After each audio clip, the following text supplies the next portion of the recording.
The old Hermetic truth written on the emerald tablet, as above, so below, tells us to see past what we see and understand that the microcosm and the macrocosm are not two different things, but two sides of the same global reality. The atoms in our bodies are made by the same mind that makes stars. Today, we're going to look into how deep this universal law goes and how it relates to the newest discoveries in science, as well as the ancient knowledge of thinkers and mystics. We will learn how to use this idea in our daily lives to become more whole and aware people. The idea behind this rule, called the principle of correspondence, is that reality is made up of fractally smaller parts. This Hermetic concept says that everything in the world is linked, and that each part of the whole shows what the whole is. In our body, for example, all of the cells share the same genetic code. In a way, each cell is like a miniature version of the body.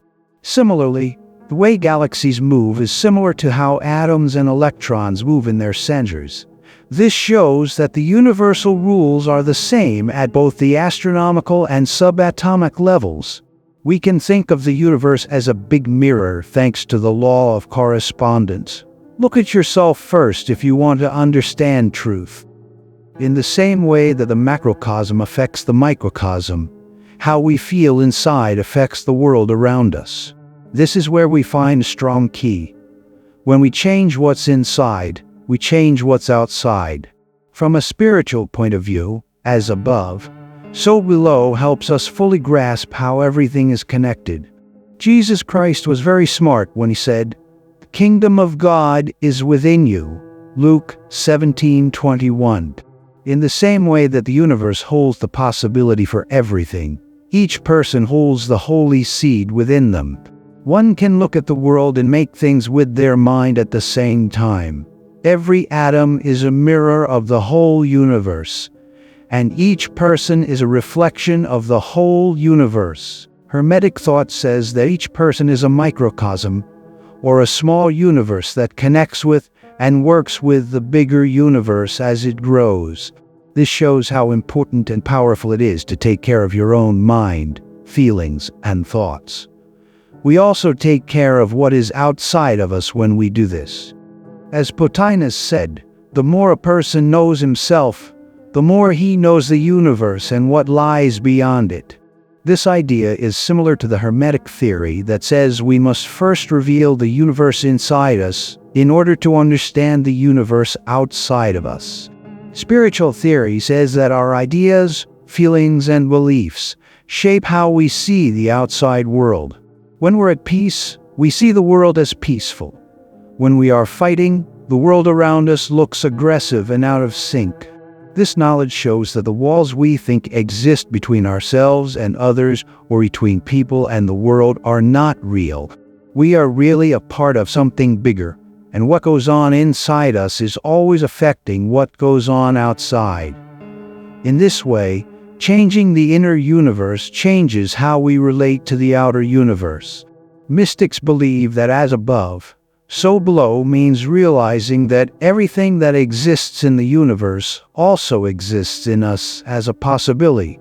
Carl Jung, a Swiss psychologist and teacher of symbols who is mentioned in almost every video on this channel, said that the personal unconscious is a reflection of the group unconscious, which is a storehouse of images, ideas, and archetypes that shape how we live our lives. For the same reason that the world is always moving and changing, so is the inner universe of every person. By exploring this inner world, a person not only learns more about themselves, but also makes connections with forces and facts that are part of the whole universe. So, the spiritual path is a way to get back to this common point that we all have inside us. Just like the principle of as above, so below says that the macrocosm and the microcosm are connected. It also says that spirit and matter, being and doing, and the internal and the external are all connected. Someone very smart and knowledgeable about nature and alchemy named Paracelsus said, that knowing yourself is the first step to knowing everything else. The end goal of self-knowledge for alchemists is to become one with the whole. We can get in sync with the divine flow of the world by turning our fears, doubts, and limitations into gold, knowledge, peace, and self-mastery. It is the work of alchemy to bring together what is above and what is below and to see spirit and matter as one. The concept of correspondence tells us to think of the world as a bunch of different realities and layers that reflect each other. It means that the different levels of reality are connected, and that things that happen on one level have echoes, similarities, or resonances in other levels.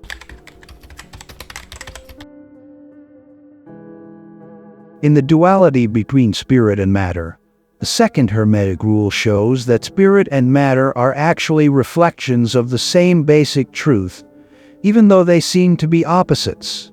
The world we live in is made up of forces, ideas, and laws that work on a spiritual level. In this way, matter is like a shadow or representation of the spirit's subtle laws and powers. The concept of correspondence says that spirit is the first or causal plane, which is where all thoughts and forces come from. This means that matter is a reflection of this beginning, and is shaped by the unseen rules and patterns of spirit. Think of spirit as the source and matter as the picture that spirit paints. The presence and flow of this spiritual force are the only things that make matter possible. In this way, the spiritual plane's unseen forces shape the world we can see, in the same way that a thought shapes a statue. In the same way, any change or shift we want to see in matter starts on the spiritual plane, whether it's through purpose, vision, or the mind.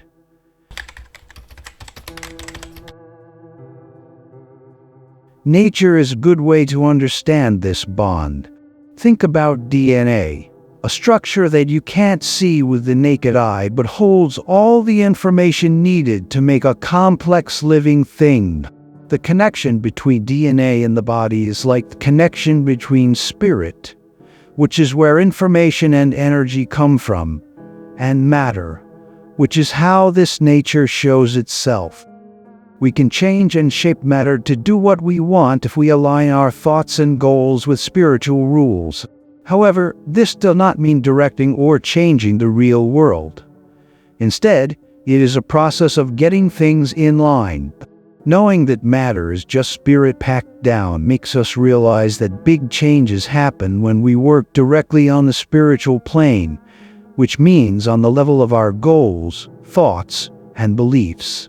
For instance, someone who wants to be wealthy might know that this abundance starts in the mind, where views of self-worth, confidence, and thanks are formed. If you take care of these spiritual and mental habits, they will show up in the real world, even if they do so slowly and subtly.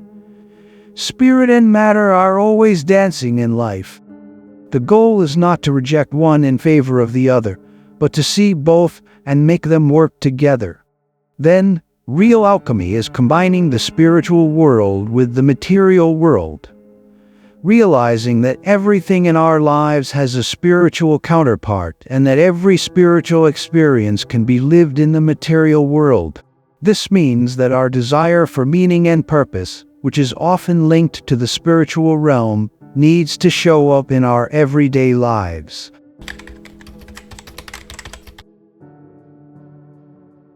Spiritual growth can be achieved through self-knowledge practices like meditation and reflection. At the same time, these practices make it easier to build a meaningful, purposeful material life. In the end, the principle of correspondence tells us that the idea that there are two types of matter and spirit is just an illusion caused by our limited awareness. Both say the same thing that everyone knows to be true. Light that goes through a prism splits into many colors. Similarly, spirit can appear in matter without changing what it is. We can experience a lot of spiritual freedom when we understand that when we fully live on the material plane and respect physical life, we are also showing the spirit, So, the point of our spiritual journey isn't to get away from matter, but to rise above it by seeing it as a mirror of spirit in motion. The maxim of Hermes, as above, so below, is not just a psychological or esoteric idea. It can also be seen clearly and accurately in the way things work in nature. The natural world has the same structure and working patterns that we see on small scales when we look at it on a much bigger size. The connection between the microcosm and the macrocosm is not just a metaphor. It is written in the very rules that guide energy and matter. The idea of fractals is one of the best examples of as above, so below in nature. Shapes that repeat on different sizes are called fractals, and they can be seen in both very small things and very large buildings. Fractal mathematics shows that the patterns that hold the universe together are also present in the smallest things in nature. One way to see this is to look at the spiral shape of the Nautilus shell and compare it to the shape of a spiral galaxy. The Fibonacci pattern, which organizes the growth of a flower's petals, also organizes the growth of galaxies' arms.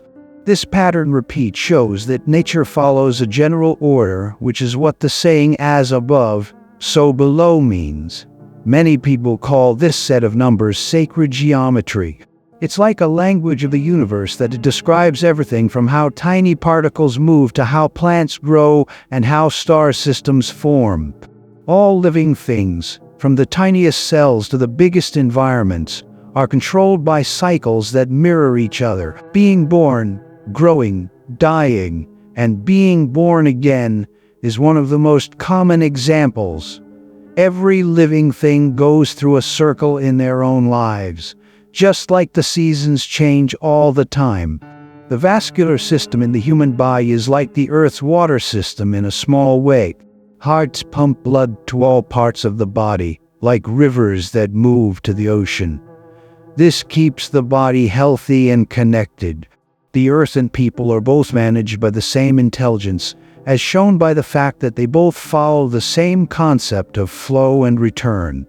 The cycles of sleep and wakefulness, the rhythms of cellular activity, and the spinning of the planets all show this correspondence between the small and the large. This shows that the principle of correspondence is a basic code in all important processes. The way atoms and solar systems are put together is another clear example of as above, so below.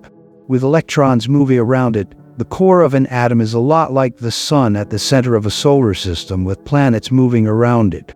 Because these things are so similar, some scientists and mystics think that the universe may be made up of repeated and mirrored patterns that show up at both the subatomic and cosmic levels. This comparison shows that the world is well organized and that the microcosm and macrocosm are reflections of each other. Pythagoras was a Greek philosopher and scientist who thought that everything is based on numbers. He said that reality is shaped by mathematical and geometric rules that apply to everything from the biggest galaxies to the tiniest particle in the field of consciousness. David Bohm, a physicist who worked with Albert Einstein, came up with the idea of hollow movement. He said that reality is not made up of separate parts, but of an indivisible whole. He said that the parts are not separate, but rather reflections of a bigger reality that can't be split up. This means that every part of the world holds the whole, which shows that what happens on one level of reality has an effect on other levels. In the last century, scientist Benoit Mandelbrot found fractals. He then showed how these patterns are a basic feature of many systems. Each small part of the world seems to be a smaller version of the whole when we look at it this way. As above, so below is no longer just an intellectual figure of speech. It is now something that can be seen in nature. This law of correspondence tells us that our results, health, and physical look are all direct reflections of our inner world, which is made up of our thoughts, feelings, and even our daily habits. Every small action we take over and over again shows what we're thinking, and when all of those actions add up, they make a real, observable world. When you throw a stone into a pool, it makes waves that move around. The same way our habits and ways of thinking shape our body and our life. To put it another way, our physical, mental, and even financial state shows what we regularly work on inside. Everything in our lives shows what we think, what we want, and what we do every day. Having a focused mind is the best way to form healthy, reliable habits. A person whose mind is focused and who knows what they want to achieve shows this in their body. Mental discipline shows up in the real world as things like eating right, working out, and other activities that feed and improve the body. In turn, this organized thought shows up in the body, which is healthy, strong, and balanced. Yes, on the other hand, your mind is chaotic and you don't set goals, you are more likely to form bad habits. A body that is out of balance because of this way of thinking has problems like being overweight, tired all the time, and having health issues. When you don't have enough self-discipline, you tend to look for quick ways to feel better, like prepared foods, being too inactive, or not getting enough sleep. These things may make you feel good in the short term, but they hurt your body and mind in the long run. Think about someone who always puts things off, doesn't care about what they eat, and doesn't exercise. The way this person's body looks shows how disorganized their mind is. Then, being overweight and always tired are signs of a mind that isn't organized or controlled. The wise Greek philosopher Aristotle said, "We are what we do over and over again." So, excellence is not something you do. It's something you do all the time. When done every day, each small deed has a big effect. People who take a few minutes every day to learn something new, take care of themselves, or exercise are planting seeds that will grow into a big harvest over time. When care and control are shown in small ways, they add up to big successes and a better life. A big change in your body or mind may look like the result of something big to someone else. But in reality, it's the result of many small actions done consistently and on purpose. Deep change happens when we realize that everyday's small choices determine whether we succeed or fail. A simple habit, like drinking more water every day, might not seem like much at first, but after a few months, it can completely change a person's skin, energy, and health. This is how the concept of correspondence works in real life. When small actions start in the mind, they show up in everyday life and then make big changes in the big picture of life. If you want to change the outside effects of your body, health, or relationships, you have to start on the inside, in your mind and heart. What this means is that the concept of correspondence has power. By changing the way we think and believing in self-discipline, self-care, and self-love, our daily habits start to mirror these changes on the inside. Over time, our outside world adjusts to this new internal self. People who have a clear sense of purpose and direction, who know what they want to build and accomplish, form habits that help them stay on track. A strong body, a clear mind, and a well-organized life are all signs of a soul that knows why it exists and shows that through every action. We start to understand that this ancient knowledge is more than just theoretical thinking when we think about the idea of correspondence. It gives you a way to live your life with more purpose, truthfulness, and unity. Using this idea in our daily lives can help us connect our inner and outer worlds, which can lead to more understanding, mental balance, and health. The world is organized into cycles and unity, and so should we. We need to find balance in our own lives. The world is like a lively song at its core, and each of us is a note that fits into the whole's harmony. The outside of us shows what we are on the inside. What we think, believe, and do every day are the unseen threads that hold our world together. When we remember that we make our own lives, the concept of correspondence helps us. The tool is our deeds, and the clay is our thoughts. In the same way that a lake's calm water reflects the bright sky, life reacts exactly to what we send out from our soul. Let's work on finding peace if we want it. To get stronger, we need to feed it with discipline, and let love grow inside us like a clean light that can't be put out. Always keep in mind that what we make our minds will come back to us in the world. As above, so below, inside and outside. May every decision we make be a quiet, well thought out prayer that reverberates through time and space and brings out the best in us. Thanks for seeing it.